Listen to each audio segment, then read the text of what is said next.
हर खबर पर होगी आपकी पकड़। डाउनलोड कीजिए एबीपी लाइव ऐप। देखिए, दो परिवार हमने आपको दिखाए, दिल्ली से लेकर हाथरस तक दोनों ही परिवारों ने अपनी औलादें खोई, लेकिन सियासतदानों के लिए ये घटना एक मौका थी। अब देखिए राजस्थान का एक परिवार। राजस्थान सरकार के आश्वासन के बाद करौली पुजारी का अंतिम संस्कार तो कर दिया गया, लेकिन पुजारी हत्याकांड के 5 आरोपी अब तक पुलिस की गिरफ्त से दूर हैं। केवल मुख्य आरोपी कैलाश मीणा को ही पुलिस गिरफ्तार कर पाई है। इस बीच राज्यपाल ने मुख्यमंत्री अशोक गहलोत से बात की है, कानून व्यवस्था पर चिंता जाहिर की है।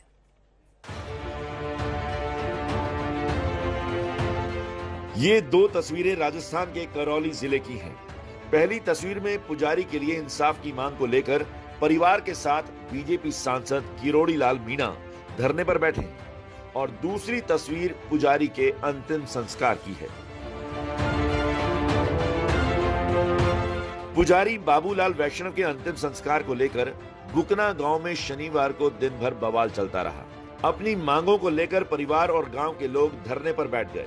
मामला उस वक्त और बड़ा हो गया जब बीजेपी के 2 सांसद किरोड़ी लाल मीणा और मनोज राजौरिया भी धरने में शामिल हो गए। करौली के डीएम और एसपी ने मौके पर पहुंचकर परिवार से बात की, लेकिन कोई हल नहीं निकला। आखिरकार करीब शाम 4 बजे परिवार की मांगे मानी गई। 10 लाख रुपए का मुआवजा, हर सदस्य को पीएम आवास के तहत घर और एक सदस्य को सरकारी नौकरी देने का ऐलान किया। साथ ही एसएचओ को लाइन हाजिर कर दिया गया। डिसीजन ये हुआ कि अगर लाश को अपन ज्यादा दिन रोकेंगे तो ये बात चलेगी, लाश पर राजनीति कर रहे हैं, इसलिए इसका दाह संस्कार किया जाए। उनके पीड़ित परिवार के बच्चे को एक संविदा आधार पर नौकरी दी जाएगी। इस ऐलान के बाद परिवार का धरना प्रदर्शन खत्म हुआ। परिवार ने पुजारी का अंतिम संस्कार किया। दरअसल इसी 15 बीघा जमीन पर खेती कर पुजारी का परिवार पेट पालता था। जमीन पर दबंगों की नजर थी और वो कब्जे की कोशिश कर रहे थे। मामला पंचों तक पहुंचा और फैसला हुआ कि जमीन पर कोई पक्का निर्माण नहीं होगा, लेकिन आरोपी नहीं माने। विरोध करने पर पुजारी को जिंदा जला दिया। इस वक्त हम उसी जमीन पर खड़े हुए हैं जो विवादित जमीन है, जिसको लेकर के विवाद चल रहा है। आपको बता दें कि ये जमीन पुजारी को गांव की तरफ से दी गई थी। पंचों ने इस जमीन को दान किया था मंदिर बनाने के लिए, घर बनाने के लिए, और 4 दिन पहले ही पुजारी बाबूलाल ने इस जमीन को समतल करवाया था ताकि वो यहाँ पर कुछ काम कर सके। दिल दहला देने वाले हत्याकांड के बाद स्थानीय ब्राह्मण समाज सक्रिय हो गया और विरोध प्रदर्शन शुरू कर दिया, जिसमें बीजेपी के नेता भी शामिल हो गए।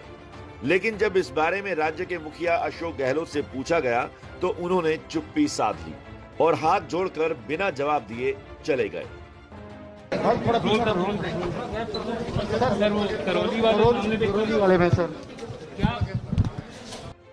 राजस्थान बीजेपी के नेताओं से लेकर मोदी सरकार के मंत्री तक ने आवाज बुलंद की। पूर्व मंत्री राज्यवर्धन सिंह राठौर ने ट्वीट किया और लिखा कि सत्ता में आने के लिए आपने कहा था, अब होगा न्याय। राजस्थान में पुजारी को जलाना, नाबालिग बच्चियों का रेप न्याय है? जंगल राज गुंडों का पूरा दबंगियत, वहां पर पुलिस के ऊपर फायरिंग करते हैं। एक गिद्ध को लाश नजर आ जाती है दूर से, जलता हुआ पुजारी नहीं दिखता। इस तरह से एक पुजारी को मंदिर के विवाद के लिए जिंदा जलाने का प्रयत्न किया, ये राजस्थान की सरकार की अकर्मण्यता, राजस्थान की सरकार की असफलता, राजस्थान की सरकार में बनी असमंजसता की स्थिति का एक और प्रमाण है। राजस्थान के राज्यपाल कलराज मिश्रा ने सीएम गहलोत से फोन पर बात की और पुजारी की हत्या समेत राज्य की कानून व्यवस्था को लेकर चिंता जताई।